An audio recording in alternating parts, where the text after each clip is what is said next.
প্রজাপতি হবেই হবে, নয়কো আমি বোকা। নমস্কার। কয়েকদিন ধরেই শরীরটা সঙ্গ দিচ্ছে না, ওই জন্য তোমাদের সঙ্গেও আমি অ্যাক্টিভ থাকতে পারিনি, আর আমি সেইভাবে ভিডিওও দিতে পারিনি। তো আজকে একটু সুস্থ মনে হচ্ছে, তাই ভাবলাম একটা কবিতা পাঠ করে শোনাই। কেমন লাগলো জানাবে কিন্তু। খোকার বুদ্ধি, ভবানীপ্রসাদ মজুমদার। দারুণ রেগেই বললে খোকা, করলি কি তুই খোকা? আঁকার কথা প্রজাপতি, আঁকলি শুঁয়োপোকা।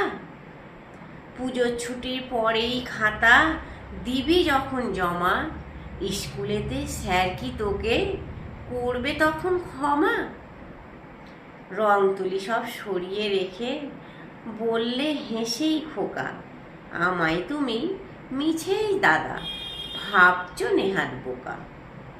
লেখাপড়ার কাজে আমি দিই না মোটেও ফাঁকি, এখনো তো পুজোর ছুটি 27টা দিন বাকি। ততদিনেও এটা কি আর থাকবে শুঁয়োপোকা? প্রজাপতি হবেই হবে, নয়কো আমি বোকা।